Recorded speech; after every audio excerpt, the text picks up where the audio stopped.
for that part. But what we can talk about is what Corey was just bringing up with the Crunchyroll Anime Awards. Oh, Damn, God. I didn't even have to say it. You knew exactly what I was ready to get. You knew Buddy, it. that's all anybody's talking about today. I couldn't even get on the Crunchyroll website because that shit kept crashing. Bro, Crunchyroll servers are so bad. What are we like? Come on now. Not the Anime Awards. That made me so tight today. I was so disappointed, bro. I was actually like, wow, this is what we've become. This is what we've become. You know what it felt like to me? It felt like as if Fast and Furious won an Oscar. You know, it's as if the Fast and Furious series, like Fast and Furious beat Sinners. Yeah, like actually, like legitimately. And what's sad about it is like, okay, fine, Anime of the Year, Soul Loving, whatever. Everybody thought it was season 2 versus season 1. You're telling me, even if it was season 2, Sung Jin-woo won Best MC? That was actually crazy. I didn't even was he even on the docket? I don't even remember seeing his name there next to Mao Mao. I'm over here rooting for Mao Mao. Like, yes, come on, my queen Mao Mao. No, oh my God. I didn't even see his name on the docket. What do you mean best main character? I would have given it to Kafka Hibino, the 30-year-old schlub over him. I would have given it to anybody. Anybody. I would have given it to Deku. Yup, actually. Sung Jin-woo's a wet piece of cardboard, bro. Like I would have given it to Deku. I would have given it to Tanjiro. Bro.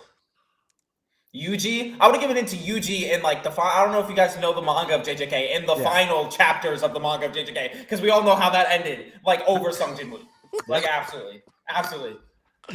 Well, it was really sad. If you are just now tuning into the stream, we are here venting like old men, sounding like I guess what they would call us unks on the internet, throwing our fists in the air because Solo Leveling won Anime of the Year. We're talking about season 1. Yeah. Season 1 beat Dandadan, beat Frieren. Even Delicious in Dungeon. I'm whatever about Delicious in Dungeon, but you know. I mean, I would have given it to Delicious in Dungeon over Solo Leveling, in my opinion. I feel that. I would have given over everybody else, anybody else. Yep. Somebody else. And this is like when Macklemore won. This is like when Macklemore won, bro. This is just like when Macklemore won. Honestly, facts. Dude, and it's like even Dandadan, I think it was season episode 7 or 8 when it was the backstory, the one that made us all cry. That episode in and of itself had more of like a story than the entirety of Solo Leveling. Like season 1 and 2 combined. It's become a popularity contest, and that's what's kind of sad about it. It's just the TikTok generation of like the 20 seconds, 20 seconds. Oh, here's some ore farming, here's some lights. Solo Leveling's cool, so let's give it Anime of the Year. When you have these deep stories like Frieren, like even Dandadan has a deeper story than Solo Leveling. Like it just kind of hurts. I hate the fans. I hate that I don't hate the fans. I hate that the fans got this W. Yup. Yeah, because even when Solo Leveling was going on, you're never gonna hit the end of it, bro. You're never gonna hit the end of it. Solo Leveling's top anime. Nothing else is topping it. It's the most popular. Blah blah blah blah blah. And now, oh my God, it's even worse, bro. I was sounding like an OD hater early on. I was like, hey guys, I feel like because I was enjoying it. I was enjoying it, bro. But then I was like seeing how people was reacting. So I was like, okay, relax, guys. Like, this is entertaining, but I can predict what the hell is gonna happen. Like, we've seen this before. Like, ain't nobody never heard of Kirito before. Yeah, it was just it's and then what was it? Best continuing series. Oh my God, Slayer? That was atrocious. That was actually season, really insulting. Ridiculous. Hostile training arc. What are we talking about? The slowest arc in the series. It had one episode. It had one episode. And I think I think it was last year's. I think because it's not like this 2025. I think it's 2024 because it's like a year behind or something, or like a weird date. And I think that included the first Gear 5 transformation for One Piece. So the whole like Luffy versus Kaido, I think even Zoro versus King and Sanji versus Queen was included in that. Lost to the Hashira training arc. What is that? Bro. Who chose that? Somebody needs to be fired like immediately. What? Zoro vs. King was 2023. Thank the gods. Okay. Shade in the chat. Orb is the actual #1 anime for 2024. I don't think Orb is continued. I don't think Orb is considered a 2024 anime. Most of its run is in 2025 because it came out in October, I believe. And it's like 25 episodes. But Orb is by far one of the best written anime in the past like 10 years. I could say that hands down. I've not seen Orb. It is not for the weak. It is not for the weak, bro. It broke my soul a lot, but it was beautiful. It was Vinland Saga levels of writing. You know what I mean? Sold me. Yeah. I gotta get to it. I'm just waiting for it to be dubbed, unfortunately. Why you don't want to watch it subbed? I don't know. Honestly, these days I don't really watch a lot of things subbed. Wow. I'm multitasking. I'm always multitasking. You're always doing 5 things. Yeah. So that's what happens when you start becoming an adult. Dubbed, I feel like, has gone through a transition where like early 2000s dub was good. Then late 2000s, early 2010s was terrible. Yeah. And now I feel like it's okay now. It's got it doesn't hurt the ears. My eardrums are still intact, so I'm okay. Because I was never with like the sub-dubbed argument. Yeah. You know, that was high school, maybe, sure. Yeah. But we're grown now. We're unks now. It's okay. For sure. I catch myself on TikTok watching like One Piece dub clips, like Queen and dub. So good. I haven't heard it. So you good. haven't heard Queen dub? Those clips are crazy. Nah, look up Queen's dub right now, Danny. You haven't. Queen dub. Well, on YouTube or TikTok? TikTok maybe. Yeah, TikTok probably give you a quick compilation. The voice actor, I don't know their name either, but first of all, not only did they kill it, but I've seen on so many podcasts, like, is so eager and excited to talk about the role of Queen too, and like everything, like as somebody who like truly embodied the character and like loves the character, loves the source material and everything like that, and you can tell too, like that. I'm rewatching One Piece, and I will say I'm watching it in dub right now. I'm on like episode 25, like. Oh, you listen to the Zoom? Nah, his random lines be funnier. The random lines? Yeah, like his random like one-offs. Like he'll hit a random Michael Jackson he. He'll randomly start cursing you out. Yeah, dude. Crazy. Okay. He's not bad. He's putting gusto in the acting, which I appreciate. Yeah, man. Some gusto we're hoping to see from Frankie soon. Hopefully. One day. Don't bring it up. But with enough early yapping, let's do some introductions. What's going on? Y'all, welcome to another One Piece chapter live read through for chapter 1149. 49? No, not 49. Yeah, 49. See, I've been losing track sometimes with these numbers. I was like, is it 94? Because I'm like looking at the anime count for the numbers. I'm like, is it am I here? But yeah, we are here. We are here with a special guest, the Nerd King himself. Absolutely. One of Oda's greatest soldiers. Shade be calling me that, but he's definitely one of Oda's greatest soldiers. I see you out there on the battlefield, bro. You fight battles. Compliment anybody could give me, bro. You fight battles that I could never.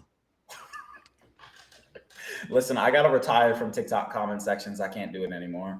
I can't do it anymore. You do it for the love of the game, bro. Oh my god, I literally do it. I do it for the love of the game and nothing else. And it's so like because people will reply to me. Like it used to be like I'll get into a couple arguments with a couple people. Now it's like the second I shoot out a comment, I just get replied to right away. And it's be like, no, you're wrong. One Piece sucks. Mid piece. Like I can't do it. It's just the same rhetoric over and over and over again. But I'll do it because everybody's got to know how good One Piece is. There's no arguing with people like that. No arguing. It's ridiculous. I do find it like I get a good time going back and forth with somebody who has actually gotten pretty far in the series, but unfortunately, like in the TikTok space, it's always the same comments, and you can tell like, okay, you just using another insult or another piece of rhetoric without even going in to try to be informed. Like people try to come at me for saying like I think Katara's better than Aang. Not Katara. Korra's better than Aang, in my opinion. Like I think she's a better Avatar, and saying I'm just a hater. I'm like, yeah, but at least I watched the series, and that's that's just my take on it. You know what I mean? But people just be going in on One Piece. I'm like, bro, you didn't even try. Nope. Not at all. No. And listen, like I'll argue with people like over small like power scaling things like admirals or whatever, like being over Yonko, whatever. Like if that's your take, I understand because there are also story implications with that. Yeah. And like again, I'm heavily like into the story. Like I love talking about the story theories, all that stuff. And so if your takes are coming from I fully read One Piece, I'm fully caught up. I interpreted the story this way, and we just have different interpretations. Totally fine. But it's just the takes of like, well, it's mid because it's so long, or it's mid. The villains, I've been seeing people crapping on One Piece villains over the past week and saying how they're not deep, whatever. It's like you're just taking what other people said and saying, oh, they're bad, but you have no idea, no context. No, like at all. And it's like not even just about the depth of the villains. It's about their depth and connection to the world of One Piece and how they reflect what the world is telling us. And people are just like, nope, they didn't go from evil to good, so they suck. And it's like, all right, then there's no helping you because you don't get it and you will never get it. You'll never understand as much as you try. The fascination is just like, why do you even want to give an opinion on something you ain't seen? Like I never have interest in doing that. You know what I mean? If I ain't seen, I'm like, I got nothing to tell you, bro. Yeah. Like I'll tell you, maybe I don't want to watch Twilight. I didn't call Twilight ass. I just said I ain't watching that. I'm good. But then you did. But then you did watch it. And then I did watch it. And then I was like, this is crazy. This is one of the biggest pieces of garbage I've ever seen. But I also think that it looks just like the Power Rangers 2017 movie. So I took back my statement. I'm dead. That's actually so true. Oh my god, that's so on point, bro. It is. If you rewatch both back to back, they shot the same. They do those same stupid little camera angles. It's rainy. Everything's gray and wet. Everything's gray and wet. Pause. That's dark nature. That's crazy. But before we start to get into the chapter, NK, how did you kind of start to get into what you do on TikTok in regards to just going into the comments? Like, what was the beginning for all of that?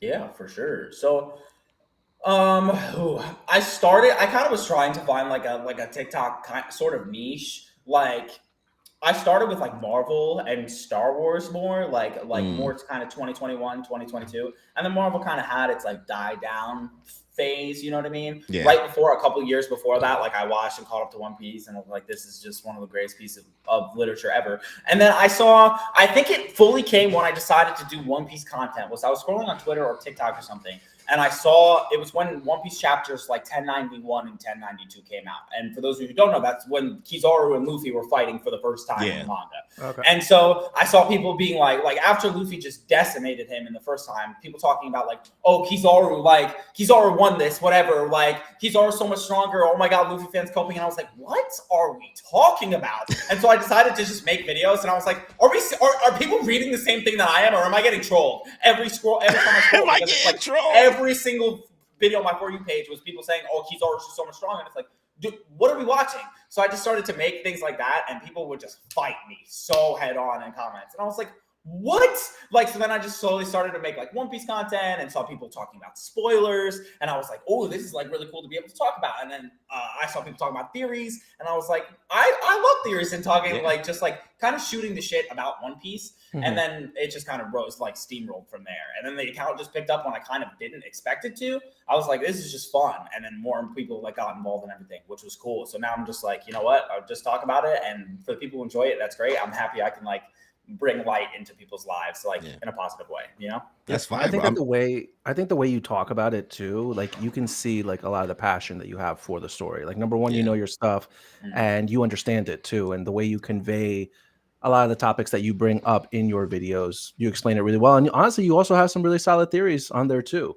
So I appreciate that. Thank you so much. Yeah. And listen, like I'm also one of those dudes where if you disagree with my theory, like if you disagree with everything I'm saying, or if I end up being wrong, totally fine. I'm giving theories about like information that's presented as it goes along. You know what I mean? If I'm not right, like I thought Gunko was Ginny for the longest time. And like, as we'll see with like things like now with foreshadowing for the chapter, I don't think that's the case anymore because the timeline's on. And that's totally fine. New information is presented, just a different theory. That's totally cool. People are like, you're so wrong. It's like, I 1000% was wrong. And I'm glad I can make a new theory about it. All of us are going to be wrong because if any of us was going to really predict this series, then we would have been able to write it. Exactly. 100%. Yeah. 100%. But listen, bro, to me, I'm like, yo, every time I see one of your videos go, I'm like, this guy is like damn near TikTok tech, and he just be having information out of nowhere, bro. I was like, how he got all this information off the dome like this? Bro, I try. I've read I like for chapters for debates now. I've just read them over and over again. And it's like I have panels like now, at least since like Egghead or Wano, just like in the back of my head, like I don't know which chapter like XYZ, and it's because like I always since I'm young, like if I get a hyper like fixation on a video game, hyper fixation on like a story or something like that, I really get into it. And like One Piece has so much world building, so many chapters, so many characters, like something for everybody. Where it's like, oh my god, like it's just like happiness. You know what I mean? Just constant to be able to do so much to dig into, so much to eat, so many arcs to just go back to and find like little things. I need to ask: are you a Kingdom Hearts kid? Kingdom Hearts, I actually have never played the Kingdom Hearts games. I've been told like countless times from all of my friends that I need to play it, but I have not. Played as a One Piece fan, listen, right now, so our co-host Kimmy, she's never played it before, so we've been having her stream it. You should stream it, bro. I absolutely will. Kingdom Hearts, bro. The amount of unnecessary lore that doesn't make any sense in that series, you would have a field day. You would have a field day arguing with people about Kingdom Hearts debates, bro. I heard there's also like aren't there a lot of games like 7 or something like that? There's like yeah. Maybe like 8. Honestly, you only need to play. Exactly. I'll play all of them. I've been looking for a video game. Like I feel like I'm just like kind of in the video game lull. I absolutely would do. I'll play every single one of them. Listen, it's basically playing through an anime. It's all of that. Yo, Za, I see you in the chat, bro. Chill out with that pace. I didn't want to acknowledge that one. He choosing violence, and he know we Nick fans over here. Wait, did the game start yet? What time's the game start? Yeah, Knicks are down by like 20. It's not worth. It's not worth. No, don't say that. No, my Shayla. Wait. It's only 13. It's only 13. Oh, it's 13 now. It was 20 last time I checked. It's halftime. Yeah, it's 58 to 45. We've come back before. That's not bad. Fourth quarter. Fourth quarter. Celtics part 2, bro. Fourth quarter. Celtics part 3. Yeah. Fourth quarter. It's all right. By the end of the stream, Knicks will have won. Yeah. Listen, I hope, man. I can't do it. But Riasat was good. I see you in the chat as well. Ultimate Nerd. I watched both Avatar: Last Airbender and Legend of Korra. Of course, you got to. Well, people of culture over here. Oh, here we go. Nick's tape. Listen, bro. Ain't you from Jersey? Ain't you from Jersey? Like, way to call him He's out, probably man. a Nets fan, bro. He's probably bad. Like, what are we talking about? Why he conference. root for the Pacers? The way you a Roy Hibbert fan? Yo, I used to play. Oh my god, wait, Roy Hibbert. I used to play on NBA like 2K12 and 13. The old Pacers with Paul George and Roy Hibbert. Dude, oh my god, that was like one of my teams, bro. Had a memory come back. He was like, Jesus Christ. When Roy Hibbert was just like randomly an all-star for like one season. What are we talking about? Lance Stevenson was over there. Lance Stevenson, the Brooklyn guy. The king of Brooklyn. Because when he was in high school, when I was in high school, so I was hearing all his yapping while I was in school. I'm like, man, whoever this Lance Stevenson dude is, he better go to the league, bro. Just talking all that smack. Listen, but he made it a thing in the NBA. Dude went up to LeBron and was like sniffing his jersey too. Remember all that stuff? That's wild. See, he a Nets fan. He just hates the Knicks. What? Come on, bro. Why? New York's got to support New York. I agree, 100%. I mean, like, if you a real Nets fan, you a New Jersey Nets fan. Yeah. If you a Brooklyn Nets fan, then I'm be like, yeah, you just got hit to the party. But literally. Enough yapping. Let's get into the chapter tonight. Chapter 1194. 1149. See, I messed it up. See, Danny, Danny, you want to take these first 3 pages, and Kay, you want to go after Danny, and then we'll rotate from there. We'll give our thoughts as we go on, little theories, make some little jokes. Let's have some fun with it. Pause. Well, first, we can quickly admire the color spread that we received this week. Thank you, because it is a beautiful color spread of a Botakuri Maid Cafe. What does Botakuri mean? Do you guys know? Ripoff, I believe, or like kind of like Shocky had the ripoff thing, whatever. So I think this is the main version of that. Yo, the face that Vegapunk is making to Usopp as she hands him the bill, I love it, man. That's just One Piece comedy right there. Oh yeah. Yo, those for Straw Hat. I saw your little theory about Bonnie holding that little tablet, the RIP tablet. We thinking that's Emu? Listen. That's evil. It makes sense that obviously Batakuri, if it means rip off, if she's holding something that says rip off, that's fine. People said that looks like an OFF. I have no idea. It looks like a tombstone. It looked like she holding a tombstone. It looks like a tombstone, and it looks that second letter that's kind of right, like above her arms. Looks to me like a U. I don't see an F. Could be an if M. You're seeing an F, that's fine. I don't see it. I don't see it. I think Oda's playing games with us. He's playing games with the theory community. Honestly, it could literally mean nothing. He loves to. It probably means nothing, but and it's just the fact of what's in this chapter is what it's like. Did you really mean to do that on accident? Because you know what's in this chapter. You know what you did to us at the end of this chapter. So, honestly, bro, the way that Bonnie has become like processing like this and like what's going on with these color spreads, and then like looking at the One Piece card game, and then where the animes are kind of about to go, I'm like, damn, like Bonnie really a main character at this point, bro. Yeah, she's like the new Momonosuke of the crew. Nah, Momonosuke didn't get nowhere near this much glaze, bro. Like, she's getting like a combo of like law type of glaze, but like she is around a lot, and she's getting a lot of just promo, bro. The amount of Bonnie cards that's coming out, they're coming out with a manga Bonnie. That's crazy. Wow, wait. My friend told me that Bonnie's getting a manga card, and yet Sanji still doesn't have one. Sanji still hasn't gotten a manga card, bro. That's crazy. Everybody hates Sanji, who's not. The Toei hate really runs deep. Kid has one.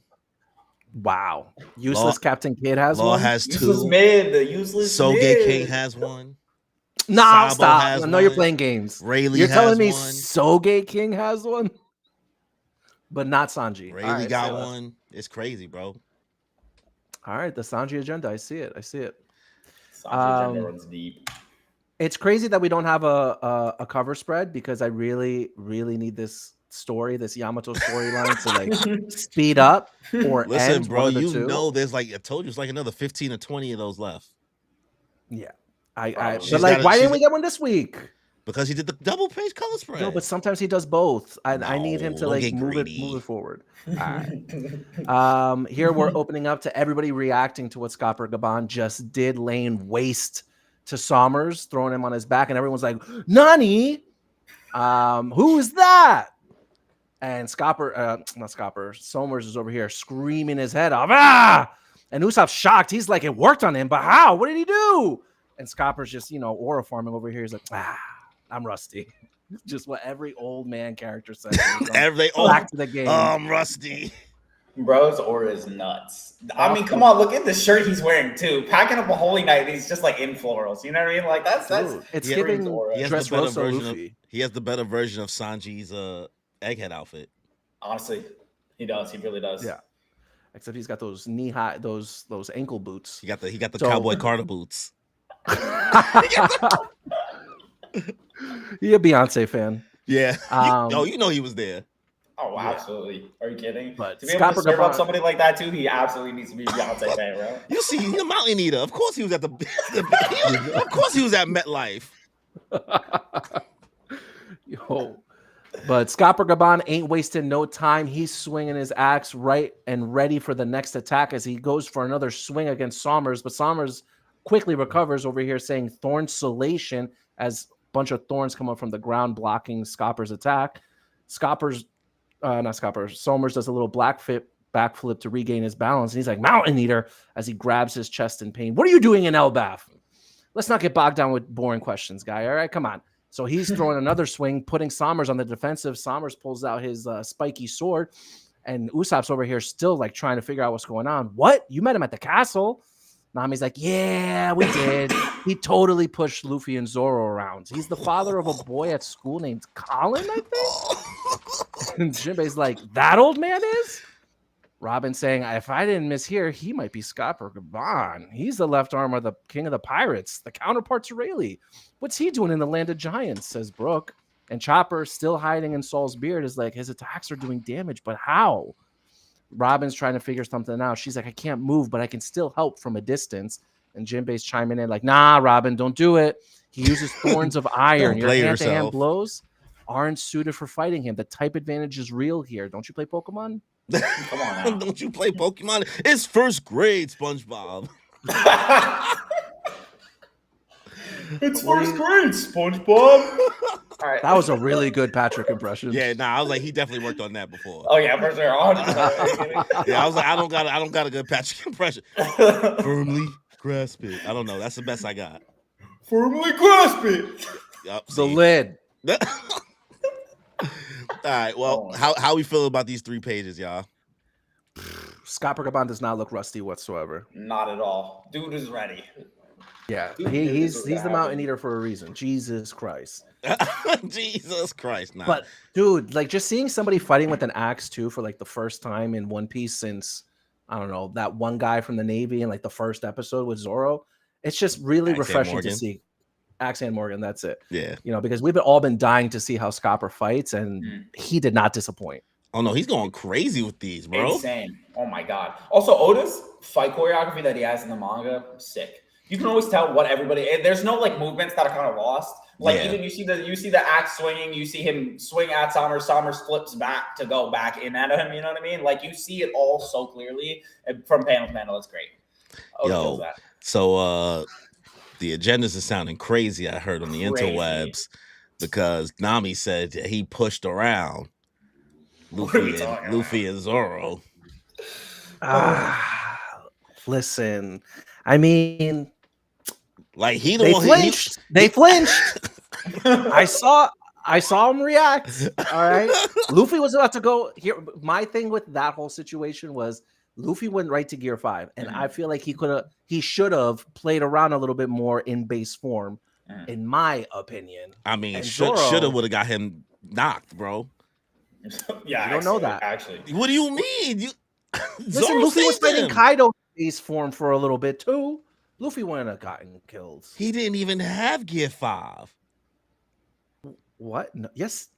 Well, I'm saying like before he didn't have Gear 5. He didn't have Gear 5, but he was still running the ones with Kaido in base form for a little bit. He couldn't just go to Gear 4. He know that what it does for his energy. You know what I mean? You go to Gear 4, he's tapped. Gear 5 a little different. The only reason I wanted that for Luffy is because I need him to stop relying on his devil fruit so much and to advance hockey further, especially after everybody and their mother has been telling him, bro, it's not just devil fruit, bro. It's about the hockey. Kaido told him. Rayleigh's told him. Well, you don't feel like it's better. You don't feel like it's better that he consistently uses it so he gets better at it, because like sure, but I need so he stops doing the whole like getting tired thing. Like he has to keep spamming it for the most part. You know what? They off-screened him getting used to the time limit for Gear 4, and I feel like they could just do the same for Gear 5 too. I need more advancement in hockey, and obviously from what we're seeing Scott Pergaban do in this chapter and the last chapter, buddy, it's going to be hockey. Well, we obviously yes. Oh, sorry, my fault.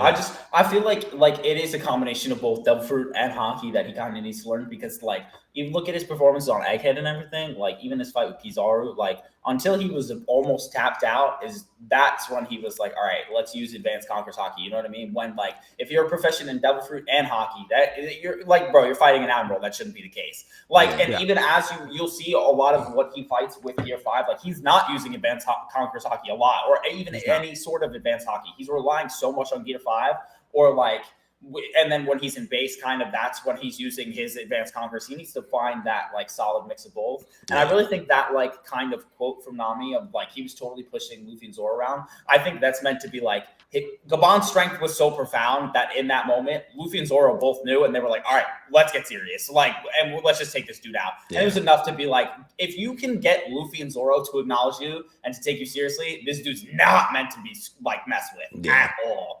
And that's kind of how I took it. But Twitter took that to infinity and beyond. Oh my god. They was going crazy, bro. I mean, I've always tried to figure out like whether or not like Luffy doesn't seem like he still knows how to really do a Conqueror's hockey coding. Like I feel like he got like the first kind of like steps of it, and I feel like that's what Rayleigh is probably using right now that we're gonna find out later on, because somehow, you know, we'll get into it, but somehow Chopper has ranked up. Chopper has ranked up this chapter in my mind. Agreed. Yeah, Chopper's asking the right questions. Absolutely. He's asking the right questions and he's executing. That's what I'm impressed with. He's not. I mean, we'll see in a sec. Let me read Royalty's comment before we move on to the next 2 pages. Nah, Crunchyroll really said the Hashira training arc was better than part 1 of Egghead and 1,000-Year Blood War of Bleach. It's absolutely insane. Crunchyroll just hates Oda and Kubo. I don't know. Yeah. I think what a lot of people don't realize is these are companies. You know what I mean? Yep. So like, 1,000 Year Blood War ain't on Crunchyroll. You know what I mean? And then like the Netflix plug for Oh. One Piece is OD. You know what Oh, I you mean? think that really could be it? I don't know, bro. I Do you mean, know how this is a voting. you know how the music companies work with the Grammys and all that stuff? No, I don't. Well, let's just I'm not say kidding. you want sometimes the home team might get the award before the people that's outside playing somewhere else. You know what I mean? Okay. Makes sense to me. I'm picking up what you're putting down. All right, so let's get into the next two. You want to take us there? Absolutely. Okay. So let's go to the next page. We have Summers on the top here, and he's about to use Thorn Hunt on Scott Gabon with his hand chopped off. And you know, dude's just tweaking right now. He's looking for something to beat Scopper with. So he uses Thorn Hunt and Crimson Lotus Helm, two named attacks to stop this one dude who does not have a sweat dripping down on his forehead. He says, "Watch your step. There's no safe passage." And Scott Gabon's like, "Listen, I'm in a hurry. Let's wrap this up, shall we?" So he cuts all the thorns that Scott Gabon sends at him, and now Sommers is flipping out even more. He says, "Come on, then." And Scott Gabon, in the most insane speed blitz, advanced Kankurosaki, I think, fashion, he uses a named attack called Axe Symphony and takes this dude's head off. Not just head, but his head, his shoulder, his other arm that was there. And Scott Gabon now obviously bleeding everywhere, totally, completely done. And Scott Gabon looks and says, "Whoa," avoids those thorns that are on the bottom and says, "Look out." And it looks like he's chucking his axes at that point. I think I got that right? I think Yeah. I'm pretty sure. On there. Yeah, he like used the axe to like spin himself like Sonic the Hedgehog. Yeah, wild. Yo, Dude, head, shoulders, knees, and toes. God, Sommers was made light work of by Gabon. Was not prepared. Yo, honestly, Oda is in his bag, just like blowing up Gunko earlier, and now just slicing bro up. Like he ain't dead, right? But like he hurt. Mm-hmm. He ain't regenerating so quickly. Yeah, but he still is able to, like, I guess, move even though he's not regenerating, because he got like slashed in the chest and was like put down in like the last chapter. And yeah, he said he's not regenerating quickly, but he was still able to like throw some attacks at Scott Gabon. He was still able to do something. So yeah, I mean, I wonder how he's going to be able to reconnect himself though, because clearly his hand is still chopped off, right? It's been, I don't know, maybe a minute since that happened. And so I just wonder how long it's going to take for limbs to reattach. So how long is it going to take for his head to reattach to his torso?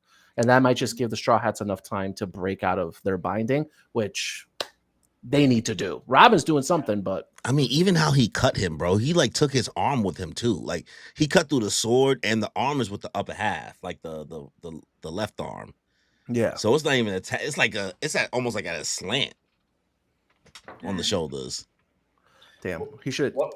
Oh, sorry. What I'm so curious about is like, it seems like they knew each other from the last chapter. If we like because they saw each other, they knew like name basis, like, and to know Holy Knight, you've got to have met. So a lot of people like kind of inferred that they met on God Valley, they fought, or somewhere else.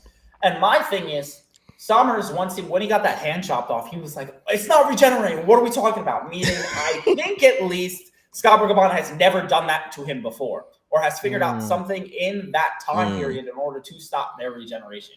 So I'm just curious as to what it is. It looks like every time he cuts them, there's a very huge focus on advanced conquerors. Yeah. It absolutely could be that, 1,000%. It could be something deeper. I'm totally open to both. But again, just the fact that Scopper came in and no diffed him. Legitimately no. Like, he's not even sweating. Yeah, bro. This is light work, no reaction. Actually, like, that was such a twist. And I love the fact that Oda went that route. Can we say in confidence that we think that our crew is at this level? No. Any of them? Like, you think anybody is at like closer? This level? Like, you think anybody? No. You think Sanji, Zoro, or Luffy could have done this to Sommers at this level? Like, no. But I think that's purely maybe combat experience. You know, like, we're not saying Zoro, Luffy, and Sanji are amateurs, but Scott Gabon has been around the block for decades. Yeah. You know, he was on the ship. He was on the Gold Roger ship for a very long time. So as far as combat experience goes, I mean, it's gotta go to Gabon. So I feel Yeah. like they're capable of doing it, but ain't nobody on the Straw Hat crew. Yeah.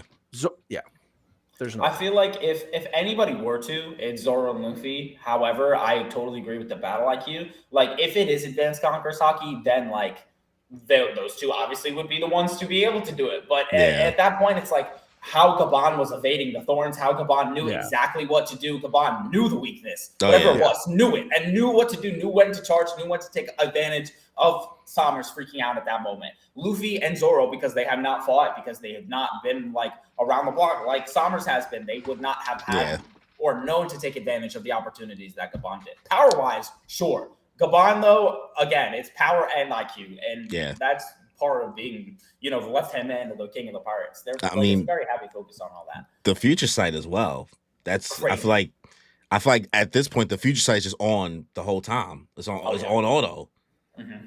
Like, and also I want to give flowers to, because I do love Summers as a villain so far, and I want to say like it's really cool doing 2 named attacks at one time. Combo. You know what I mean? Like, it's like he's just like, no, I'm not playing around. Like, he really tried to trap him, and it's like a clever use. One from the ground, one going straight forward, so you can have nowhere to go. It's just he was dealing with Scott Gabon, bro. Exactly, and people are kind of mad he's or at least it seems he's a fraud at this point. But there's 2 things to that. Number one, it's like it kind of placates to what the world government is, like the whole kind of like thematic of the world government. It's like, we want to show you we have all this power, but when you really kind of get into it, like it's a system that can be taken down for sure. Yeah. And I feel like that kind of placates to those themes. It's like, we want to show you that we're immortal, that we can regenerate, all that. But the second you figure out how to do that, we're done. We're toast, because it's a fragile system. And then not only that, but like Sommers is the first Holy Knight we've seen like do something. Obviously, I don't think Shamrock or somebody like that would be able to be taken down like quickly, like something quickly like that. And there's like 8 more of them. There's definitely more in store for the Holy Knights, but this was huge for thematics, and this was huge for the plot, like especially with what comes next. All right. I wanna quickly go back to what you were saying about how when Sommers reacted to Gabon chopping off his arm, and he's like, whoa, it's not regenerating. And if we're to assume that they are familiar with each other from past interactions, then does that would mean one of 2 things. One, Scopper Gabon had Conqueror's Hockey back then, but didn't know how to use Advanced Conqueror's Hockey, right? So he wasn't able to figure out whatever this technique is. Or number 2, he didn't have Conqueror's Hockey, and then at some point obtained Conqueror's Hockey. So, because the reason why I'm bringing this up is, so obviously we know from events that happen later on in this chapter that Scopper Gabon is most likely going to interact with Luffy, Zoro, Sanji, the monster trio, and tell them what's going on and help prepare them for fighting up against the Gods Knights. And not everyone, but some people are talking, is Sanji about to somehow learn this technique? Does Sanji have Conqueror's Hockey as well? Because give us some Sanji gas, bro. Give us some Sanji gas, please.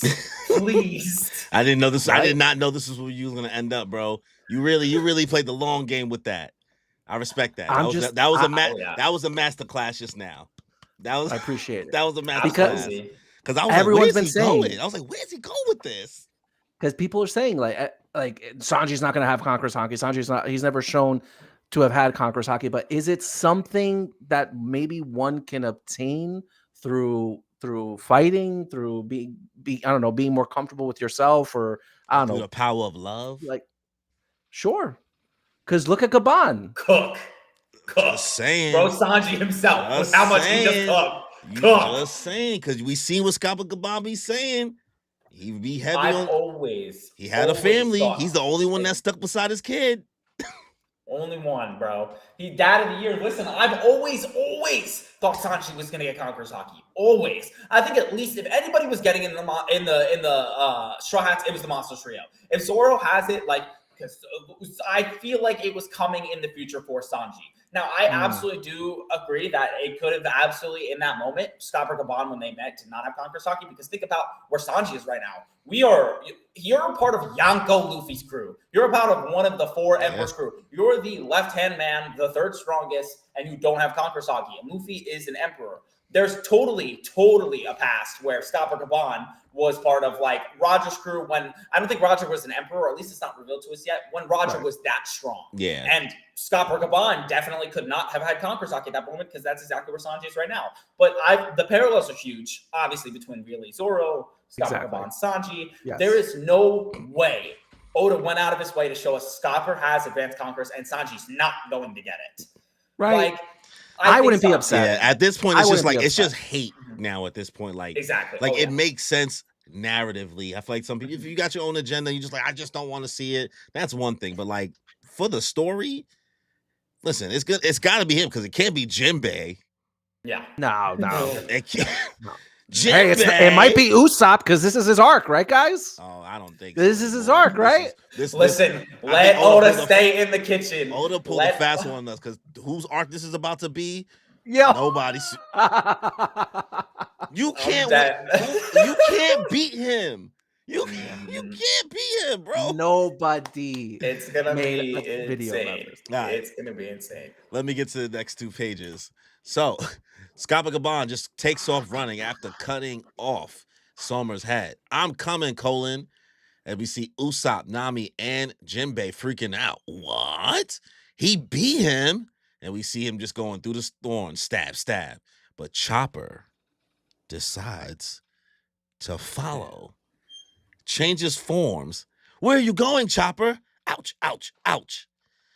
How was he able to slice up a guy who's immortal? That's got to be a crucial secret. What?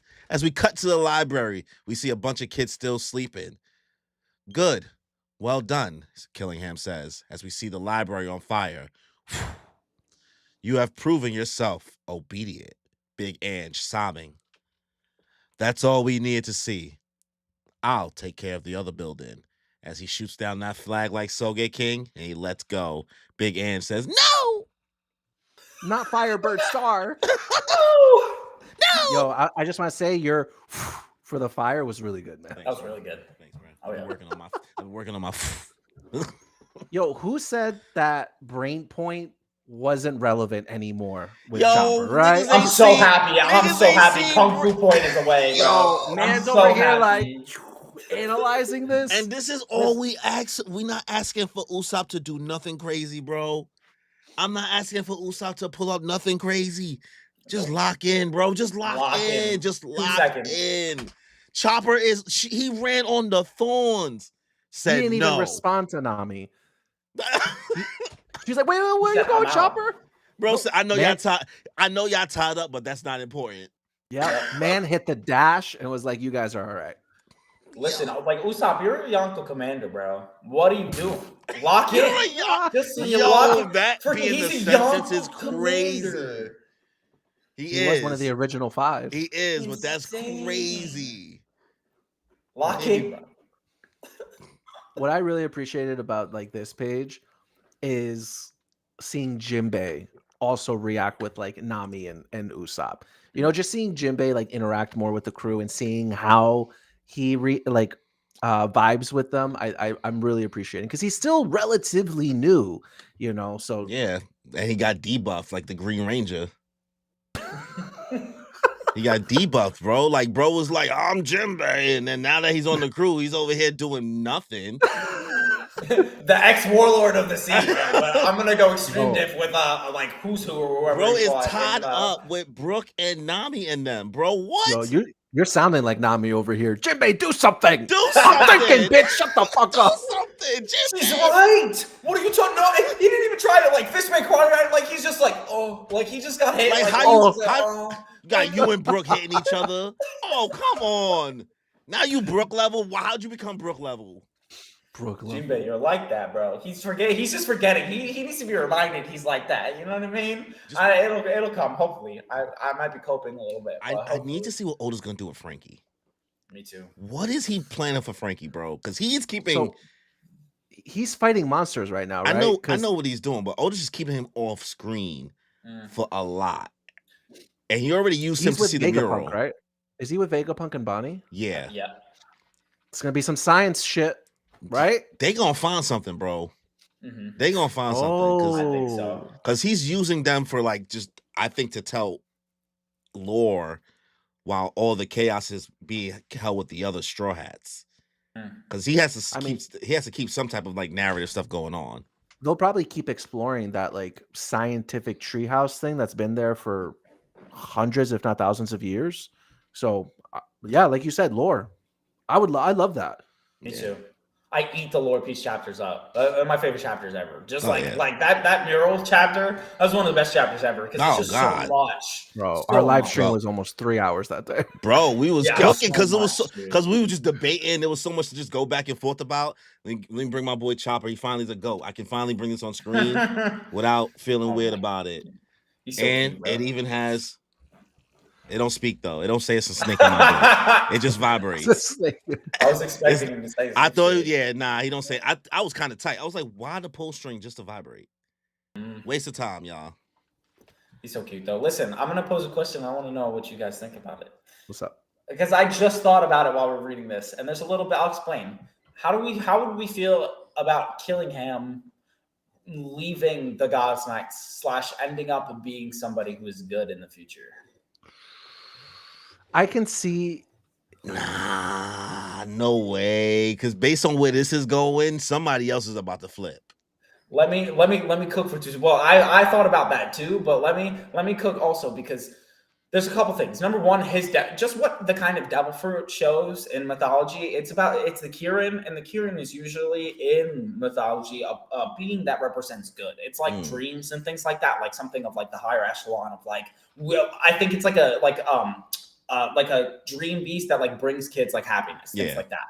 So again, that could be a parallel where it's like brings kids happiness, but it's Killingham taking away these kids, all that stuff. Like I get that. However, when Rob Lucci awakens like his devil fruit, and somebody who is like evil awakens their kind of like the Gorsei, for example, they awaken their mythical zones. Their Hagoromo scarf, and you see it on Killingham in this panel right here. Their Hagoromo scarves are black, not white. Sorry, they're black. And I think that's a reflection of who they are, because again, all of our villains have had those black Hagoromo scarves. This is white.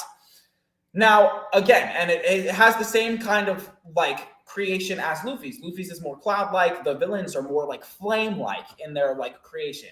It could be what the Kirin is. Again, it doesn't necessarily control, but we've seen a lot of people's dreams and realities, like Vegapunk said, being created. That's how the devil fruit's created, by manifestation.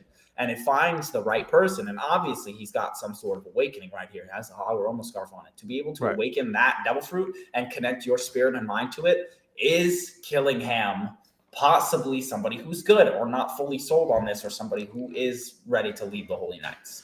Maybe he's good, but I think that he might just think that he's already on the side of good. You know, he's just doing things for the greater good because he's not committing good deeds. But maybe he's just I thought the white ones were more for the mythical ones, and then the black ones were for just the regular, like Zoans, for the regular Zoans. Because like all the ones that have the white clouds have been mythical Zoan fruits.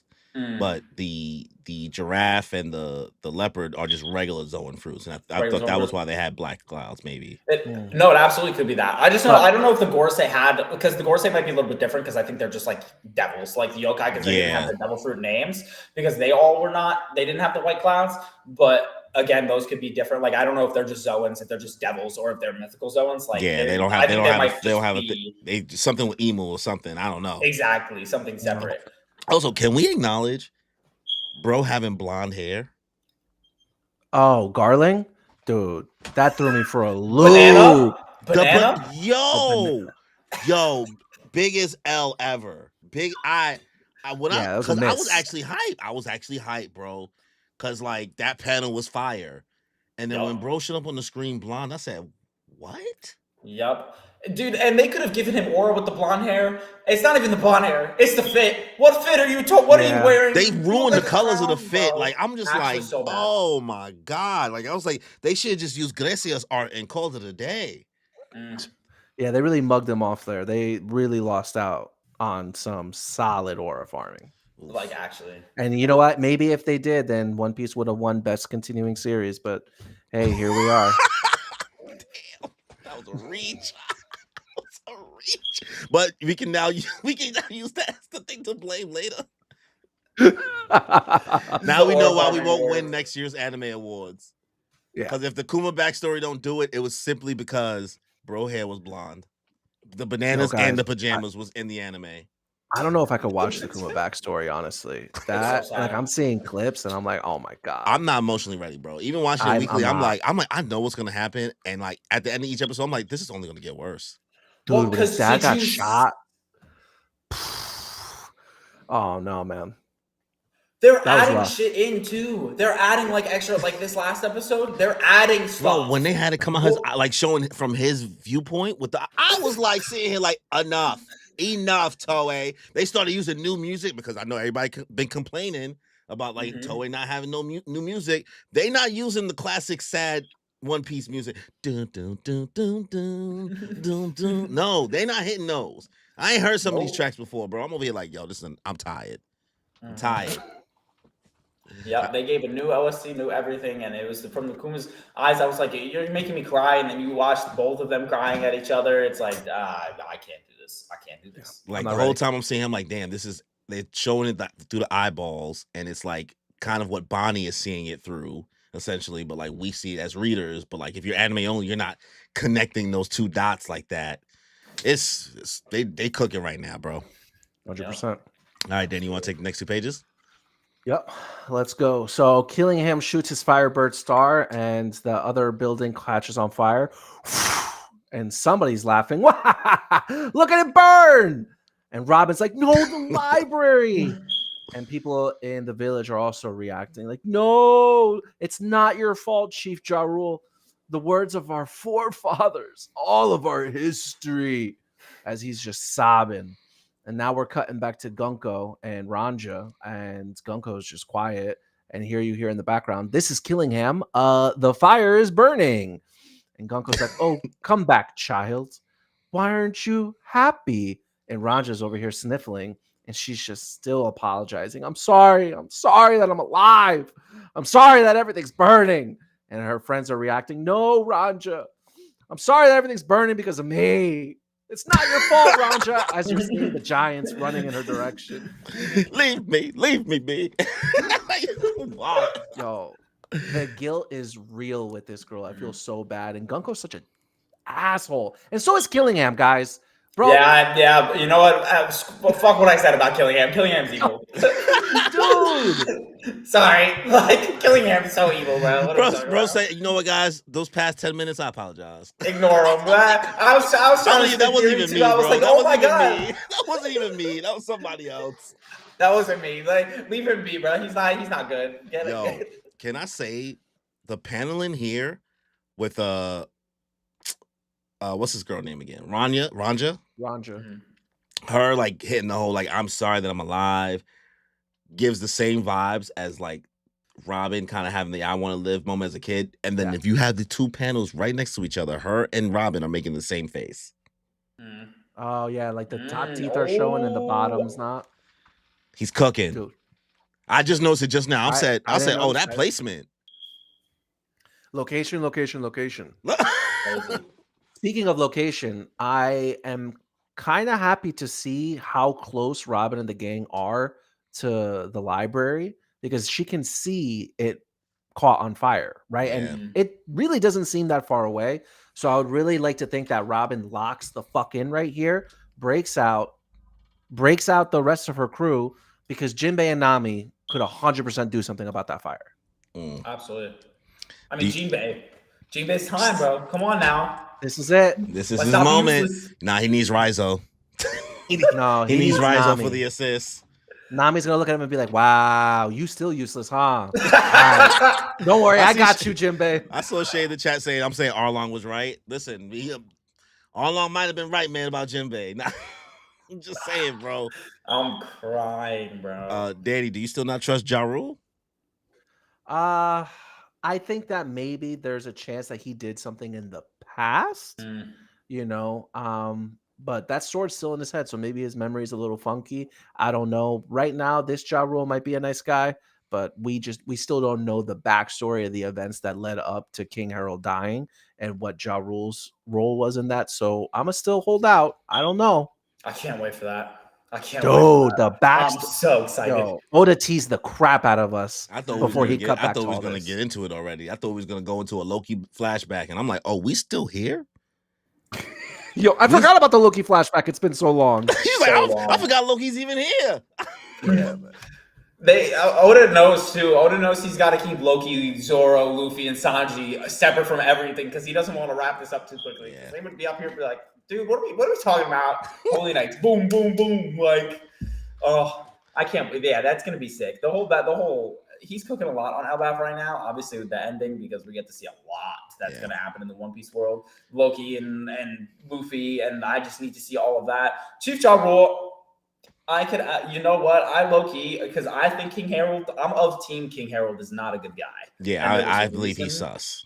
Yes, absolutely. I think he made mistakes. I think he's made mistakes. You think he's Miley Cyrus? Everybody has those days. Nice reference, bro. I think I like maybe that. he had some good intentions and like made some mistakes. Maybe got swindled. I was on the Chief Harold agenda of him being a bad guy, but not anymore. I'm not putting my eggs in that basket anymore. I'm sorry. I'm rocking out on this side. I'm keeping my DraftKings bet over here. I'm betting on him.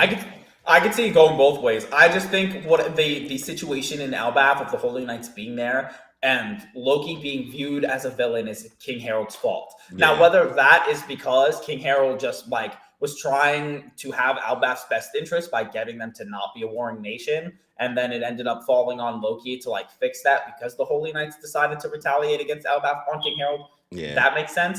But if it's also King Harold just deciding to sell out Elbaf to try to make them like a government affiliated nation, I could totally see it going like either way. Yeah. Like I just know what is happening right now, and Loki's kind of like villainous to us, to the people of Elbaf, is absolutely falls on King Harold, whether that be a mistake or not. How do you guys kind of feel about? I've been seeing like a lot of discourse here and there in regards to people kind of maybe taking a break, I guess, from One Piece right now in the manga because of Elbaf and not feel like kind of liking where it's going and like the pacing. Can you don't remember? They don't remember other arcs. They don't remember other arcs. There, like they wasn't there for other arcs. Yeah, no, I'm sorry. There's just zero excuse. I'll with all like the lore and little tidbits and reunions that we're getting in Elbaf, I don't. What else do you guys want? It can't always be. Well, you really want this to be solo leveling? Is that what this is? You really want it to just be like here we go. fights and aura farming 24/7? That's not what One Piece is. What One Piece is, it's comedy.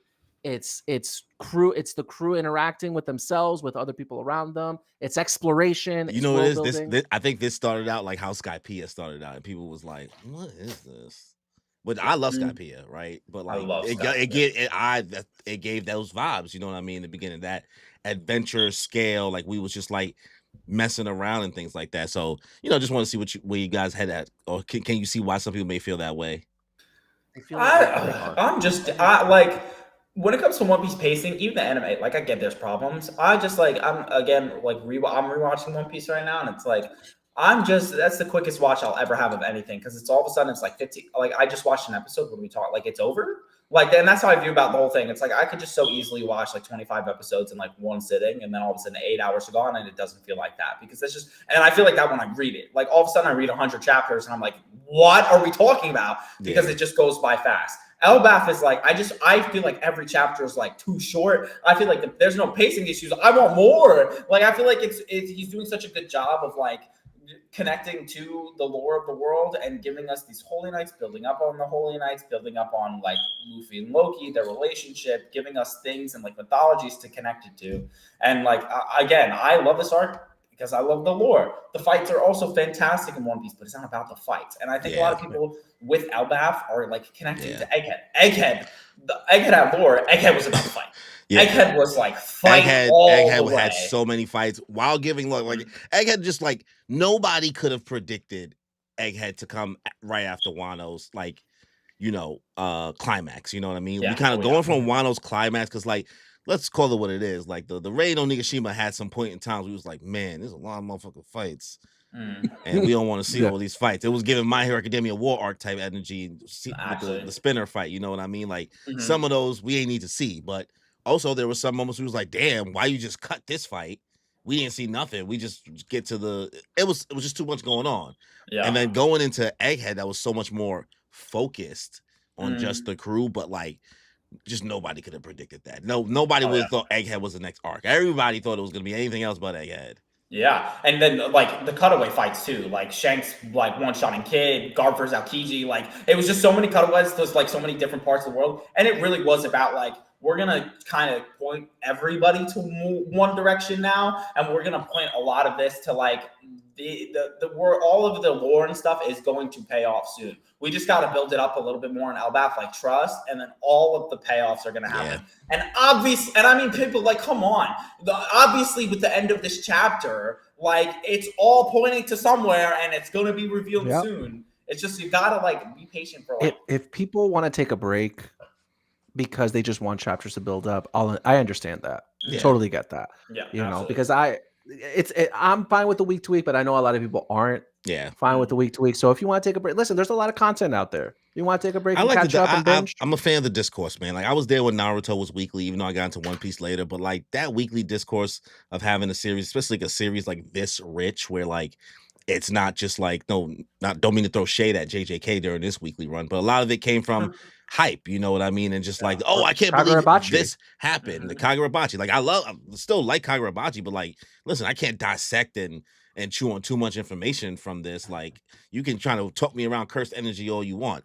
We just talking straight lore and implications. We can talk all day and bring up random characters from this world. Like it's just the weekly discourse is just too fun for me. I agree. And JJK, the last like 70 chapters literally was being carried by, is Gojo coming back this chapter? And there was literally that was everybody was looking at those leaks to be like, oh my god, Gojo's coming back. And then the one chapter where it was like Yuta taking over like Gojo's body was like, oh my god, Gojo's back. And then it was like, no, it's not, just kidding. Like, the copium was real. And I was drinking it every day. Every week I was about it. Every single week. I was so about it. The fact that y'all have this clarity, you're like, listen, man, crazy Tom. I was there. Yo, every week Anime Balls Deep would make a video like, oh, this is why Gojo's coming. I'd be like, yes, you guys understand me. Yes. And then it didn't happen. But that's also what's wrong with like having your story carried by like one hype moment of like, is this going to happen? Because then when it doesn't happen by the end, everybody's like, oh, this ending's shit. Like, like it's the life cycle of an anime manga fan. Literally. All right. You want to go to the next 2 pages? Absolutely. Let's do it. Okay. Continuing on. We have Gabon in the top right corner, kind of all the way in the back, saying culture, history, children. I'm on the right page, right? Yeah. I think so? Yeah. All right, perfect. And then troops, all that. And Goku's looking like, what are you talking about? Kind of now locked into Scott for Gabon. And Gabon says, you don't have the right to take any of these things away, as he's about to charge on Goku. Goku says, a crewmate of the king of the pirates. You realize that resistance means the death of these hostages. And all the kids are like, oh, it's Mr. Ya. Colin, Mr. Ya is here. Huh? He came to save us. And Colin's like, Colin, do not speak up, Colin. Don't do it. And Colin's like, Daddy! That's my daddy, everybody! Guess what? He's stronger than anyone. He's gonna save us all. Like, Colin, I get it. Like your dad's here, but like, Colin. And then they're all like, yay! And Goku's like, now I know exactly who I'm targeting. And Gabon immediately starts rushing even harder because he knows exactly what Gunko's going to do. So he starts to swing his axe and he says, Gah! And then all of a sudden you see the arrow from Gunko shoot right to Colin's neck. Bro, the self-snitching is real. You were supposed to be like, you're not my dad. Like, yeah, that's what you're supposed to say. You're not my dad. You're not my dad. Like, that's what's supposed to happen right now. God damn, Colin. Danger. I'm sorry. Can I just pause for 2 seconds just to give an update? You got the beep of doom? No, not the beep of doom. On the basketball on the Knicks Pacers. What happened? Wait. Knicks are up by 1. Stop they it. Were down by 20 and they're up by 1. 7 minutes in the fourth quarter, they're up by 1 point. Oh my God. I just needed to give a quick interruption. So we're going crazy right now in the fourth quarter. It's we scored 19. They got 8. Oh, man. Crazy right now. King of New Second York, half. King of New York. Oh my God. See? Type shit. All right. Well, Let's try to focus. See, you got it's hard. I'll lock in. I promise. Gabon is cooking with this little speech he gave running down. I thought he would sound like the narrator for the One Piece anime. I'm crying. Gunko's just looking at him like, who is this crazy ass old man running towards me right now? And you know what? Honestly, like, separate from Emu, I think it proves that Gunko's it. Because take a look at like everything that happened to be able in that quick second. Gabon is charging. And I'm not just talking like charge, like he's going full speed. Yeah. Full speed as fast as he can, and he's serious. And she, in 2 seconds, saw Colin and immediately decided to outspeed Gabon and send her arrow right to Colin before he could get there. That takes speed and that takes battle IQ. And I think separate from, like, obviously what happens shows that, okay, Gunko's strong. Like, and Gunko knows how to fight as well. I mean, the arrow design is so cool, bro. Like the way that Oda has like utilized his powers of it, it's like Shorty is damn near like surfing on everything, like she and Tony Hawk. Yeah. I think that going off of what you're saying about Gunko with the battle IQ, given what we know and learn at the end of this chapter, it kind of makes sense because she's immortal. She's probably also been around the block for quite a long time. Yeah. I mean, absolutely. Wasn't Roger a rookie when Brook was around? Yeah, but when Brook was a pirate, Roger was a rookie, and obviously in the end, like Brook's not even a pirate in what they're showing, which is kind of wild. Hey guys, we gotta lay off. We're not there at the Brook stuff yet. I know y'all ready. Y'all ready. I know. Y'all already ready. I'm sorry. I know the stocks are up, guys, but we gotta wait. We gotta wait till market opens. I got you. We gotta wait till market opens. There's nothing else for me to talk about in these 2 pages. I mean, damn. So we see Colin crying. Oh no! So you don't mind if I kill him? That's what I take from your response. As Gunko looks back at Scopper, this is my final chance. There's still time to put out the fire in the library. I can save the children and Elbaf in the process. As long as it's instant. Hang in there, Colin. Give me 1 second. You're a big, strong boy now. That sounds crazy. No. I mean, not from him, but like me saying it sound crazy. Oh, yeah. You saying it is crazy. Yeah. We see Colin sniffling. Okay, Daddy. I'm a warrior. So beat this. I gave him the Joy Wheeler voice. Oh no, I was doing the gingerbread. No. Remember that Boondocks episode with the Booty Warrior? Oh my God. I'm a warrior. Bro, sorry. So beat this creep. Be strong. If you get hurt, I'll make sure you survive. A life once lost will never return. Look out, Colin. We see Scopper rushing down, and we go to a flashback of my baby girl Ripley, polyamorous queen. This is our son, Mr. Ya. He's so adorable and huge. What a gift you've given me, Ripley. My lifelong treasure. As we cut back, please be safe, Colin. As we see Ripley scream, and we see at Gunko stabbed through the little kid neck. Him just trying to be tough. Gabon rushing down. I have to put a stop to this before things spiral out of control.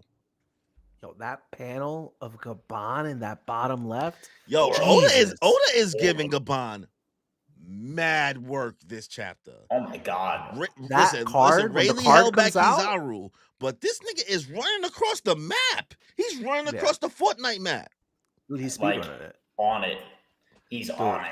When the manga card comes out for Gabon, better be ready. Yep, he'll probably get one before Sanji. Probably get one. Dude, I love how, dude, Gunko as a villain, she is not messing around. She used that arrow, turned it into a spear, and is already jamming it in this kid's neck. Not playing. Like, I am not playing around. Well, that's what I really like about the God's Knight so far. They are extremely efficient. They have been the most efficient villains in One Piece. Because, like, bro was still counting down even though he was sliced up. He meant that. He's like, y'all got 5 seconds. You got 30 seconds? 30. Like he really meant that. Alright. It was also really nice to see Scott Gabon's like little like flashback of when Yeah. Colin was born. You know, one of the best dads in One Piece, guys. Dude, honestly, and just like a quick about him being like a dad and Oh my everything. God. This man was on Laugh Tale. This man claimed his king, the king of the pirates claimed the One Piece. He was the left-hand man of that dude. Went all around the world, sailed the Grand Line. He found the literal treasure. And the first second he's feeding his son, he looks at his son and says, "My lifelong treasure." Crazy. Damn. Bro. I didn't even think about that. Bro, even Insane. the vibes here too, bro, like him processing like everything he could say, like all of this, Sanji-esque. Oh, for sure. Sanji-esque. Trying to do as many things he can as possible and trying to like figure out how to like calculate things. Like bro is like showing his intellect. Like you said, battle IQ is heavy with Gabon. And his speed too. Sanji showcases the speed running everywhere. Like he's doing the same thing. I feel like Sanji obviously replaced the axe with his legs. Will fight incredibly similar to Gabon, especially when like both are in their prime. All right. So you want to take the next two, Danny? Yep. So here we're seeing Gabon. Don't know if this is future sight. Don't know if this is just a premonition. But he sees a vision of Gunko piercing Colin through the neck. And Colin just screaming out in pain. And then Colin's just saying, "I'll be strong." And then Gabon saying, "Oh no, Colin." And immediately drops his axe, holds his hands up. He's like, "Don't do it. I yield." And then Gunko takes the spear out of Colin's neck as she approaches Gabon. And in his head, he just says, "I'm sorry, Elbaf." As Gunko readies an attack, points it at Gabon and says, "Feeble, frail thing," as she sends 3 arrows flying through this man's chest, sending him over the edge to fall to his death. And he's saying, "I'm sorry, Colin. It must have hurt. I'm sorry." And Colin's just coughing, "Huh? Daddy! Daddy!" as Gabon is falling over the edge. But who comes rushing from behind out of nowhere? Chopper jumps off the tree, going after Gabon. Tony D. Chopper! The helmsman of the Straw Hat Crew. As Colin gives us one more daddy, and Chopper in his head is screaming, "Fuck, why did I do this?" But he is committed. He is locked in. You know, it would be some good background music while this is all happening. That song by Phil Collins. Was it Phil Collins? I could feel it coming in the air tonight. Oh Lord. That's him just that's the arrows here right there. One just falling back. Boom, just slow. Oh, so this whole chapter is cooking. This whole Oda's also like the art's. Oh my God, his art is cooking with every single panel in this chapter. He decided to lock in because this stuff is the stuff that he's had in the back of his head for a long time. He's having too much fun with these arrows, bro. This is a break week chapter, honestly. Like there should be a break next week, but there isn't. That's wild. So kudos to him. And we're not even at the crazy part of the chapter. Yeah, we're not even at the crazy part. But I want to say, I understand why Gabon yielded. Oh, the future sight. For sure. Let him know, like I feel like there's gonna be people that's gonna be like, "Nah, he should have locked in." No, nah, bro. Gunko is about that. Gunko's about that life. Colin would have died. 100%. And then Rayleigh literally would have had nothing to live for. So that is future sight. I think we're all in agreement that that's most likely future sight. Yeah, 100%. Yeah, absolutely. So Gabon confirmed to have future sight and Conqueror's Haki. Oh yeah, he's a legend. He's a legend. And he's a commander. He's a commander. It just gets me so excited for Zoro and Sanji in the future. Like that monster trio is gonna go insane by the time our story ends. I feel like we need a time skip. I just don't know how. I think I'll save it for. I guess I'll save my thoughts for the end of this chapter. Okay, there's something that happens that they say at the end, but that's the kind of my theory is. But you was about to say something? Sorry. I just think there will be. Oh, yeah. I gotta wait till the end of the chapter too. I gotta wait till the end of the chapter. Yeah. Well, buddy, you're reading the next two, so. Listen, I don't know if y'all did that on purpose, but thank you. No, we He's over here like, man, he said this worked out. All right, let's go.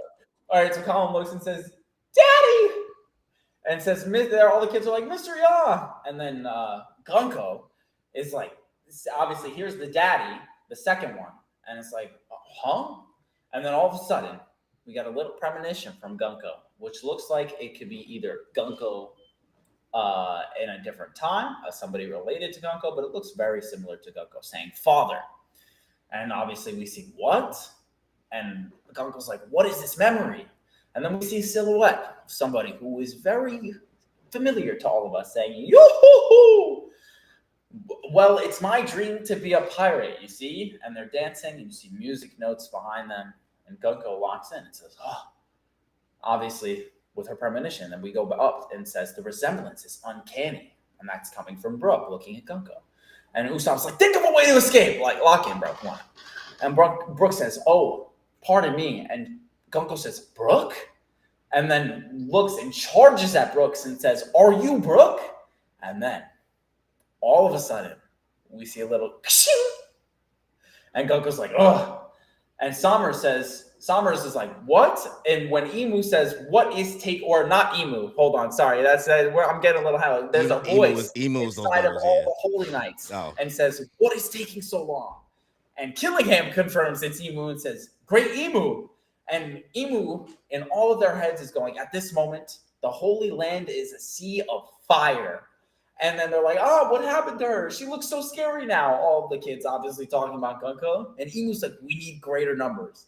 And in the best quote I've ever seen for an ending of a chapter ever, Emu says, "Allow me to show you the dominance of God."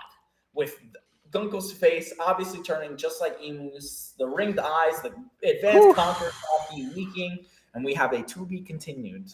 And the Knicks are up by 4 with and the Knicks are up by 4. 96-92 with 3 minutes left in the game, fellas. At this point, we just got to hold out till the game ends. we got to yap. We'll be here. We got to yap till the game ends. But yo, this the Brook stocks, stocks are up. Brook stocks are crazy through the roof. Brook stocks are crazy. Who could have thought? No idea. Nobody. That's why when you was like, "Who thought this was gonna be Usopp's arc?" No, Oda said, "Actually, it's Frankie. It's Brook's arc." And Brook. Oda said, "Put it down, flip it, and reverse it." It's Brook's arc. Type. I mean, shit. We went to Egghead thinking like it might be a Frankie arc. It was a Bonnie arc. it was an everything arc. We didn't know what we didn't think what it was gonna be, but Brook. And then people had some. Honestly, I'll shout out to people that had the early theories, like catching on to Brook's awareness of things like that. And I always thought that just came with age. But looking at this silhouette and then thinking about this, I'm like, was he really part of the Holy Knights, bro? No, I don't think he was part of the Holy Knights. I have a wee bit of a theory if y'all want to hear for a second about their connection. Okay. So as soon as I saw this, I was on live stream on Twitch. So I was like, I gotta see what Brook, all we know about Brook and what Brook has come from. And in Brook's introduction to the Straw Hats, he says in that panel, "I used to be the battle convoy of a certain kingdom." And that's all he says about his time before being a pirate. Now, the battle convoy of a certain kingdom, obviously with this panel over here, I think it's Brook saying, "Well, it's my dream to be a pirate." This would go with that theory. So we can infer right here that it's before he's a pirate. So I think he's with that battle convoy of that kingdom. Now, apparently, what I heard is when this character, who we think is Gunko, says "father," that kanji, the original Japanese kanji for that, means of a father of royalty. So it's talking about somebody's father who is a royal. I believe in my heart of hearts that Gunko is a princess. And not only was Gunko a princess, Gunko was a princess of that certain kingdom that Brook was a part of, that battle convoy. I do believe how Brook knows the Holy Knights is because he took her father or her to a reverie.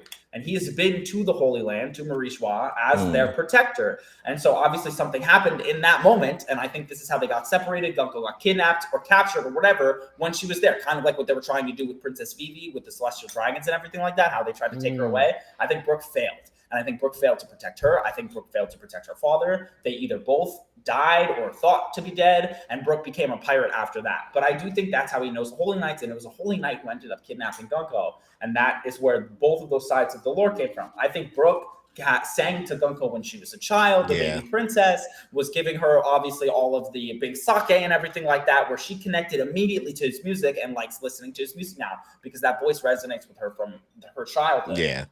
That's my like early theory. If Brook's not her father and it's a separate kind of thing. Well, it's definitely given heavy resemblances to, I don't know if do you read Kagurabachi or no? I do not read Kagurabachi. I read like the first couple chapters, but okay, so I won't get into too much, but it's giving something really similar to what's going on with Kagurabachi right now, Danny. If you know exactly what I'm talking about, I know what you're talking about. Like the whole memory blockage thing, and then like it kind of unlocks there. Like, I mean, shit, I was picking up what you was putting down. Almost, I thought you almost was gonna say, what if Brook was actually a king? I think that Oda specifically saying that he was the leader of a battle envoy kind of aligns a little bit more with what he's saying about maybe Brook just worked for the king. Yeah, I'm just saying he like Brook is lost. polite. Just saying. Oh yeah. You said just saying like before it wouldn't be. I agree. It's totally both possible. You know what I mean? But oh yeah, for sure. 100%. Brook being a king would be some crazy. He could have been a royal. He could have been a royal that was on the island and was given the position to be the leader of the battle envoy for the kingdom. You know, and because of what happened at Mary Joie, Gunko being kidnapped and then the king being killed, he felt disgraced and was like, all right, you know what? There's nothing to go back to. The kingdom's being taken over or destroyed or whatever. Now I'm just going to be a pirate. Yeah. Yep. So yeah, the dots align, honestly. I don't think, especially now that you said that, I don't think that Brook's the father in this situation. I think that maybe there would have been a little bit more breadcrumbs left for us that Brook is a father. Because maybe there would have been more regret when he was on Moria's ship. Yeah. I also see like even the way Gunko's talking to Brook when the memories are coming back, she says, Brook, are you Brook? I feel like if it was a dad, she would have said, Daddy, is that you? Or like, Father, is that you? Or something like that. That's a good point too. Like, and people were like, oh, she could just be in shock. I don't think so. I think if you're getting those memories, the first thing you would say as a child in shock is literally daddy or father or something like that to like bring you back to that safe space. You know, I think it's a like not parental relationship, but like a authority figure versus protecting somebody relationship. And which 98, 96, 2 minutes left. Love that. So that's really gonna hurt when it comes to play on how he's going to save her, because right now Imu has their claws in deep. So of course Gunko is still fairly young. She is immortal, but she's only immortal because of Imu. Yeah. So whenever this story ends and whatever happens with Imu dying, we saw what happened with Saturn. It's probably going to happen to Gunko. So I feel I'm already in my feelings about how this is going to play out. Gunko's cooked. She's cooked. And it's sad too. I mean, maybe they might find a way to turn it around, but maybe Oda doesn't want to put Brook through like that level of loss. Maybe this could be his one W besides Laboon. You know what I mean? Like Laboon seems like something that really could be an epilogue, respectfully. You know Brook what I mean? has the soul fruit. So maybe there's something he can do to remove Imu from Gunko's soul. The Brook stocks are up, bro. That's what I'm saying. The Brook stocks are up. Maybe Brook has the power to separate God's Knights and Gorosei's immortality from Imu. Bro, think about the line Gunko said in the beginning, like when she was about to attack Colin, when and Gabon was running towards, it was like, oh, you know, a life once lost, you know what I mean, can't be given back. And that's exactly what happened to Brook. Yeah, it was given back. That's actually, that cooks. You know what I mean? But that's fire. Let me read Nerdtaku's comment. Brook is from God Valley, and when the people got hunted on the island, and she was hurt by other Celestials, and that's why she wears the bandages. But Fingerland found her and made her a God's Knight. Time doesn't add up. If Brook has been Brook's like 90 years old. Brook like the time God Valley was 40 or 38 years before the present. If we're talking about like Brook, when Brook was a pirate, knew Roger as a rookie, Like, you know what I mean? I just don't think the timing adds up for that. Yeah. Also, like Gunko, obviously, if this is Gunko's age and this is Brooke as a human, and because of how long ago that was, Gunko has had to at least had a stagnant age because of Emu. And Yep. let's just call out the elephant in the room. When this happened, bro, listen, all the people that said that Gunko had Emu's powers or Gunko was Emu, I didn't know what combination. We never know what combination of these answers we're gonna get. Somebody's always close. Somebody's always partially right, but did not see this coming. I said they were kind of. Do you guys keep up with the hints when they come out, like of the chapters and everything? Dudes who leak the chapters will post the hints. I usually don't see leak stuff. Yeah, and everything like, and somebody posted, it was on like Sunday night, like last week or Monday morning, just Emu's eye, and I saw it and I was like, oh, it's an Emu gas chapter, like obviously, and I try to like think of things as it, and I was like, what if Emu comes to Elbaf? I was like, I made a video and I was like, imagine Emu comes to Elbaf right now, and everybody's like, no, it's too early for the Strats to fight Emu. Oh my god, all this stuff, and like half right. I mean, it's not Emu themselves, but Emu through somebody else. You know what I mean? And everybody's like, "Oh, this writing's bad. Like, how the Straw Hat's going to deal?" It's like I don't think a lot of people understand how close to the end game we are. Like even I'm a huge perpetrator of like, I think Blackbeard is going to end up being on Emu's throne. Like that's my biggest theory is that Blackbeard's going to be the person to defeat Emu. And if I'm wrong, it doesn't matter. But a lot of people, the reason why they say no to that is like, A, Emu's character would mean nothing, or B, Blackbeard's not strong enough to defeat Emu. And it's like, we're in the end game. You know what I mean? I feel like if Blackbeard was strong enough to defeat Emu, like the theory is that 3 souls, a mythical Zelwyn, something like things like that. There are things we haven't seen about Blackbeard's power. And if that's true, that's what would be used to defeat Emu. Or he would third party a fight or something like that, like Blackbeard does. You know what I mean? Like, and there's a lot of people who turn around and be like, oh, we're not, characters aren't strong enough, X, Y, Z. It's like, we're near the end. Yeah. If things need to happen for plot, they will happen, and a character's power will match up to what they need to, like, to make that plot happen. Or Blackbeard's a schemer. He's probably got a plan to work around it. 1,000%. Lafitte is underneath. Lafitte is just chilling. Lafitte just chilling, looking over here like your ops is always watching. Exactly. Lafitte was like, Blackbeard, what do you want me to do? Blackbeard was like, stay put. Like, our scheme is almost in play right now. Just let what's happening on the Holy Land happen. The Holy Land's on fire. Do we actually think Blackbeard's not going to try to make a move somewhere on the Holy Night? I mean, not the Holy Knights, but the Holy Land. Like, he's Blackbeard. He sent Ace, his former crewmate, to the world government so he could then become a warlord, or not even a warlord, a Yonko at that point. What are we talking about? You think Blackbeard won't do anything?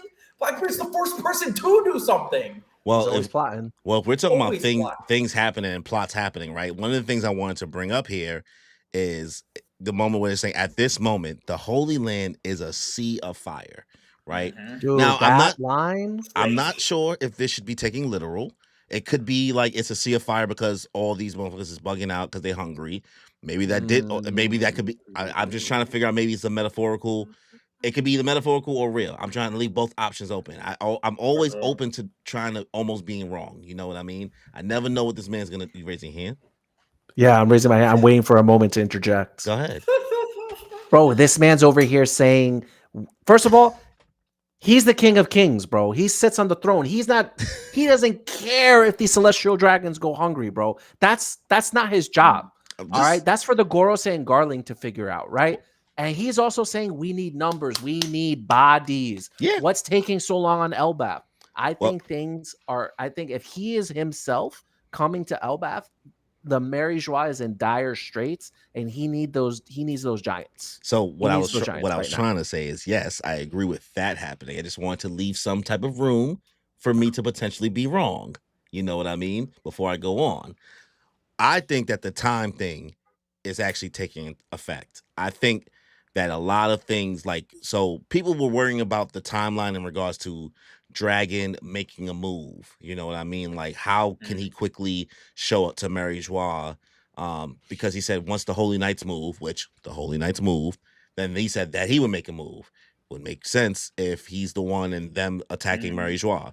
Could be Blackbeard and them made their stop, because I know people said, well, Blackbeard would probably go to Wano first and probably do this first. I was like, we don't know what Blackbeard would ever do first. Exactly. First of all, we can name one time anybody's been able to predict what Blackbeard's gonna do. Even when the little show up, and people thought that the whole crew was gonna show up in Egghead Island, but no, you only got Katarina Devon and what's Van called Auger. Van Auger. You know what I mean? So I think that the time difference is actually happening, and time, I don't know how much it is, but I think time is moving differently on Elbaf than outside of Elbaf, which is leading to like all the chaos now in Mary Joie that Emu was talking about here, and also why like Emu probably seems so annoyed. Like, what is taking so long? You know what I mean? Like, he probably thought like, yo, y'all been gone for like a week. Maybe it's been like a day, you know what I mean, or two for them, or like a couple hours, but something may be off here that's causing the world to be even more chaotic. Yeah, I also think like again, I've had just my Black. I'm so high on Blackbeard stocks, it's not even funny. I'm so high on Blackbeard stocks, like for now, for forever. And I think like Blackbeard was created to do like Emu's bidding and like a response to Joy Boy. You know what I mean? Kind of like to show that again, just parallels, because that's what the story has followed. And so I think what could happen is Emu might sense Blackbeard's presence outside of Marie Joie. I think Dragon absolutely has just lit the place up. And I think that either Emu is really scared of Dragon right now because Dragon's power, Dragon's mythical zone, that has a lot to do with the 1138 mural. If Dragon's one of those gods that were mentioned, and Emu knows about those powers, then obviously Emu's shitting themselves right now. Yeah. Because Dragon's at their doorstep. The Revolutionary Army's at their doorstep, ready to seize control. And or Blackbeard's ready to third party. Whatever happens, if Dragon's there and Emu senses Blackbeard, it's not going to go well for Emu no matter what, because if Emu defeats Dragon and Emu's on death's door at that point or whatever, like, Blackbeard's right there. And with somebody who has the power to absorb fruits like that, it could not go well. Shit, it could even be cross-skilled. Who knows? Who knows? Who knows? Nobody knows. Nobody knows if the other warlords have met up with Buggy. Who knows? Nobody knows if swimming Beppo and Law is now on cross-skilled. Imagine. Not impossible. Not impossible. He don't really got beef with Mihawk. He don't really got beef with Crocodile. Owen Hancock needs somebody to team up with. That's cross-skilled. That's the new Rocks Pirates. Just saying. Doflamingo's in jail waiting to get broken out by somebody. She's just waiting. See, I think that's where Law draws the line. That might be Law. That's where Law says, all right, nah. He can't be on the team, bro. Yeah, you guys lost me. I'm going back to Luffy. The aura farmer here, though, Sung Jin Woo could never allow Mu, not even Emu, Mu Shu, to show you the dominance of God. Of God is crazy. Of God, he ain't sweating, Danny. You say he over here sweating at Mary Joie. That ain't the language of somebody who's sweating. I think that he just doesn't want to do the work. That's why he needs the numbers. He wants the Giants to come over and take care of this. Yeah. I mean, the fact that he's able to do all this, and what infuriates me the most is that I don't know how much of what's going on in Mary Joie we're going to see. Or if we're going to find out what happened after Elbaf. You'll never see it. And they read it in the newspaper. The Mary Joie incident. If they're going to cut away, it's now. If they're going to cut away, it's literally, here's this cliffhanger of Emu pulling up on Elbaf. We're going to cut away for like 3 or 4 chapters to show you what's happening in Mary Joie. This is the perfect moment. This is the perfect moment. Because, like, if Oda decides to keep on going from this moment with this fight, it's going. Oh no! Oh, I'm gonna need a seatbelt. I'm gonna need a baby seat and a diaper. That's a lot. That's a lot. That's what I'm saying. This is a break week chapter, and it's the fact that we're getting another chapter next week is crazy. Insanity. We got blessed because of Golden Week, though. Well, not got blessed. They got blessed. They got that week off. $5 super chat though. Nerd Taco, thank you. Brooke OS from God Valley, original is. I thought it was like originally. I don't know. Gunko was there when the hunt happened, and she was hurt by Celestial, but found by Fingerland and made a God's Night. We still don't think the timeline matches up though for that, right? Yeah, we need the math. I need the numbers. I need somebody to explain it to me like I'm stupid. Yeah, you gotta give me the exact numerical values for that. You want the exact numerical values? The Knicks are up 104 to 100. with 3 seconds left in the game. There's still time left in this game? Hold on, somebody shot a 3 and they missed and airballed, and the Knicks got the rebound. So there's 2 seconds left. So Knicks are going to the foul line with 2 seconds left. All right. Well, we're talking about ranking. So what we normally do here is when we get to the end of chapters, we usually give a ranking of the chapter 1 to 10. Only whole numbers, no points. We usually try to make sure that we don't do any in-betweens. Whole numbers only. You know what I mean? So we try to take into reference everything that we see with One Piece. We try to be fair. We know we get hype all the time. But Danny, you want to start us off what you give in this chapter? I usually don't. I'm usually very critical with One Piece chapters. I don't give a lot of high ratings, but I think it's impossible for me not to give this chapter a high rating. I really feel with everything that happened, I'm kind of leaning towards maybe a 10 out of 10. I kind of want to give this chapter a 10 out of 10. So I'll explain later, but you guys tell me what you think. Absolutely. I'm there with you, brother. 10 out of 10, bro. What else can I ask for? You got a backstory. You got fights. You got a crazy plot twist. You get lore. This is what One Piece is about, baby. I read the GIF hints. I read the brief spoilers. I read the full spoilers the next day. I saw the raw scans. I saw the first translated chapters. Now I'm reading this again. And every time I look at the material, it always just gets elevated in some way by finding something new in the chapter. 10 out of 10. You know who else gets a 10 out of 10? Number 11. The New York Knicks. The New York Knicks have beat the Indiana Pacers 106-100. We have survived to see another game, y'all. Needed that. Thank you, El Capitan. King of New York. See, this is what we needed to win. We just had to stream some One Piece. Exactly. We just had to stream some One Piece. That's what we needed to get this W. For sure. Brunson's a One Piece fan. 100%. See, we deserve the One Piece night. The fact that the Lakers got the One Piece night, ridiculous. Crazy. You know how many straw hats would be out? You know who would have been hanging from the poles? A bunch of straw hats. 100%. I would have gone. I would have cosplayed too. I would have gone with all my friends and I would have cosplayed. I already said if the Knicks win the finals, bro, Manhattan's done. It sinks. Gotham, like it's up. Gotham with no Batman is the thing. New York City's cooked. Eric Adams could be Batman. Did you see outside of MSG? Bro, I can't say anything about Eric Adams. I can't say anything about Eric Adams that I want to on this podcast right now. Got you. Bro, they was crowd surfing on police gates. After a round 2 win. Round 2. I love to see it. Because once. Exactly. It's crazy, bro. Hasn't happened in 25 years. If they go to the finals, it's not safe to go to New York for a week. And I'm gonna be there. Sure. I'm sacrificing. It's not this will never happen again in my life. This would be my only chance. I'm gonna be there. Win one game, and I'm there. Burn it down. Make the rent go down. Make the rent go down. Bring the property value down. Awesome facts. Bro. But NK, thank you again, bro. We really appreciate you taking the time to come through and read some One Piece with us. I know I hit you up with the random email, try to be as professional as possible. You know what I mean? So I appreciate you taking the time. I know we tried to do it. We thought about doing it last week, but then we found out there was no chapter last week. So we really, really appreciate it. So before we close out, you want to plug anything? Let anybody know anything to follow, et cetera, et cetera? I appreciate you guys so much and appreciate you for having me on. First guest appearance I've ever done. And I'm so glad that it was with this podcast.